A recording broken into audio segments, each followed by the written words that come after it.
পূজার্চনা চ্যানেলের পক্ষ থেকে পূজা বা কর্মকাণ্ডের বিভিন্ন পর্যায়ে আবশ্যিকভাবে সংকল্প করতে হয়। এই সংকল্পের ওপর মাস, তিথি, পক্ষ এসবগুলো আমরা নির্ণয় করব আপনাদের সামনে। ওই প্রথমেই বলেছিলাম তুলোধনা করে সবগুলো বলবো, আস্তে আস্তে বলবো। আগ্রহ থাকতে হবে এবং মন দিয়ে শুনতে হবে। দেখুন, এইগুলো না শুনে, বিধিকে না মেনে আপনি আপনার স্বেচ্ছাচারে আপনার বাড়ির যে পুরুষ ঠাকুর তিনি কর্ম করে দিতে পারেন, কিন্তু বারবার আমরা কথা পূজার্চনা চ্যানেল থেকে বলছি, তাতে বিপর্যয় হবে। তো বিপর্যয় হবে কার? না আপনার, যিনি পুজো করাচ্ছেন। তাই সাবধান হন। অনেক চয়ন করে তবে পুরোহিত ঠিক করবেন, তা না হলে সংসারে সন্তান, পুত্রকন্যা নিয়ে ঘর করা কিন্তু বিপর্যয়ের কারণ হবে। সংকল্পের অন্য পর্যায়গুলো আমরা আস্তে আস্তে বলতে থাকব। অনেকগুলো শাখা আমরা প্রলম্বিত করেছি, এক একটা শাখা নামছে। আজকে সংকল্পের পাত্র, কি পাত্রর ওপর সংকল্প করা যায়, এক্ষেত্রে একটা কথা আগেই বলে নিচ্ছি। হস্তে জলাক্ষত মাদায়, এইরকম একটা মৈথিলি দেশের প্রয়োগ আছে যে হাতে জল নাও, চাল নাও, সংকল্প করো। এগুলো আমাদের বঙ্গদেশীয়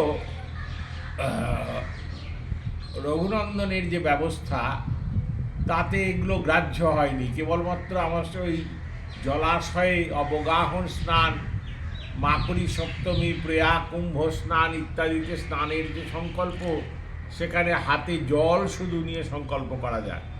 বাদবাকি সমস্ত কর্মকাণ্ডের যতগুলো পর্যায় বা যতগুলো শাখা আছে, যতগুলো স্তর আছে, পূজা অর্চনা, ব্রত, প্রতিষ্ঠা, সমস্ত কার্যে সংকল্প করতে হয়। গৃহীত তৌরুম বরং পাত্রম বারিপূর্ণম গুণান্বিতম দর্ভত্রয়ং সাগ্রমূলং ফল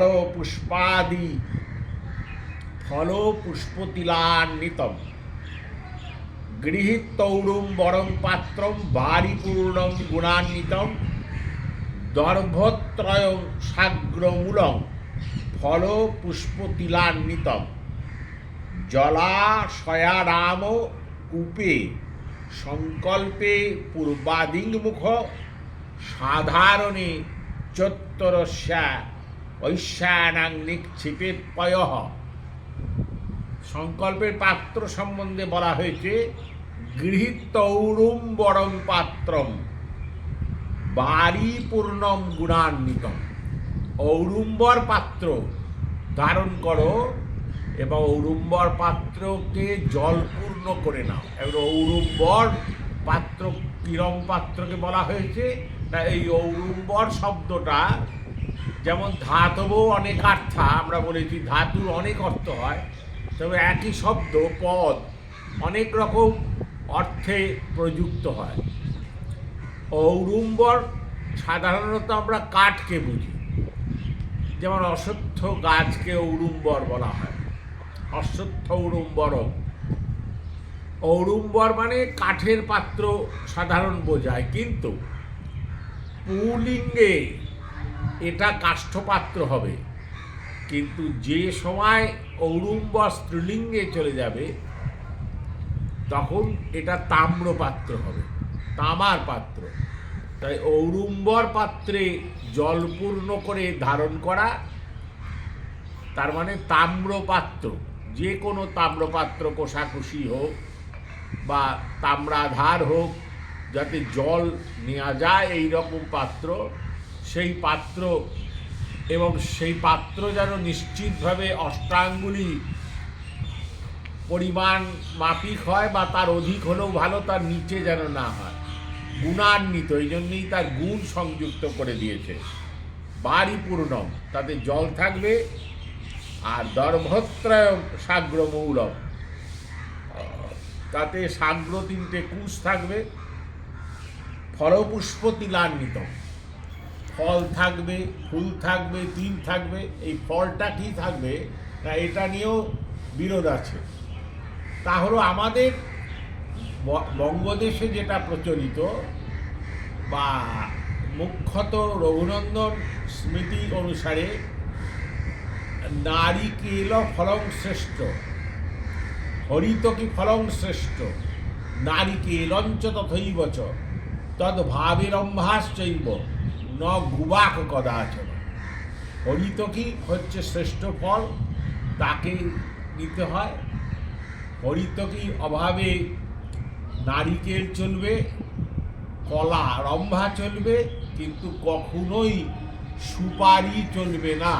ন গুবাক কদাচন। কিন্তু ভারতবর্ষের বঙ্গদেশ ছাড়া অন্যান্য জেলাতে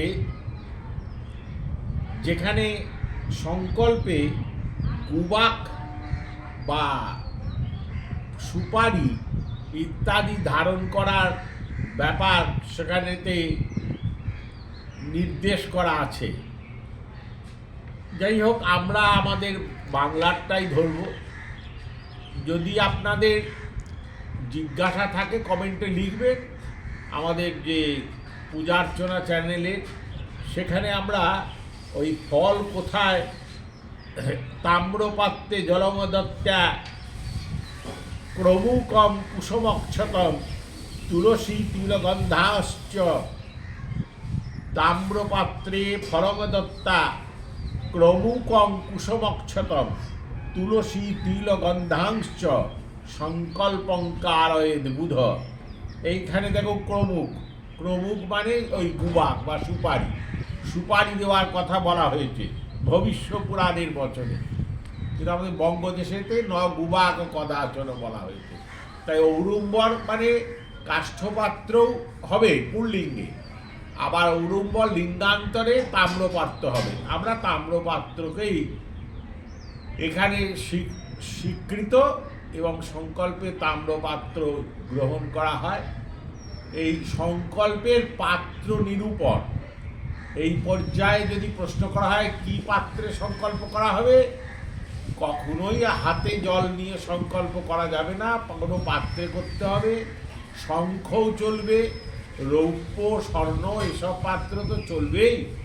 সাধারণত ঔড়ুম্বর পাত্র, তাম্রপাত্র, এই পাত্রতে কোষা কুশি অষ্টাঙ্গুলি পরিমাণ বা তার অধিক হলেও চলবে। এই পাত্রে জল পূর্ণ করে তাতে কুশ তিলক ফলজ্জল ন্যাদায়, কুশ তিল ফল জল এগুলো দেবে এবং সেই ফলটা নিশ্চিতভাবে হরিতকি, নারিকেল, রম্ভা বা কলা এইসব জাতীয় ফল হবে, কিন্তু কিছুতেই ন গুবাক কদাচন, সুপারি হবে না।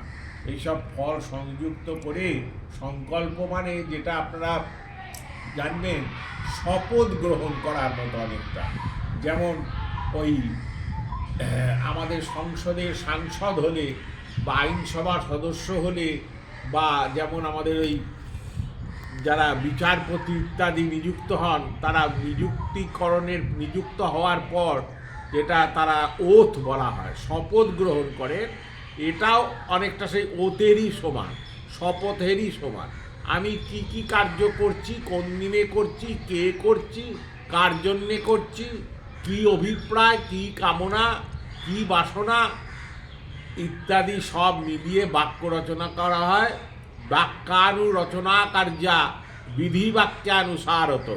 বাক্য রচনাও আবার খুব মন দিয়ে শুনবেন এই কথাগুলো। বাক্যানুরচনা কার্যা বিধি বাক্যানুসারত, অর্থাৎ শাস্ত্রে যেমন বলেছে ঠিক সেই রকম অনুসারে বাক্য রচনা সংকল্পের করতে হবে। আবল তাবল বলে দিলে হবে না, সেই শপথ বাক্য রচনা করতে হবে।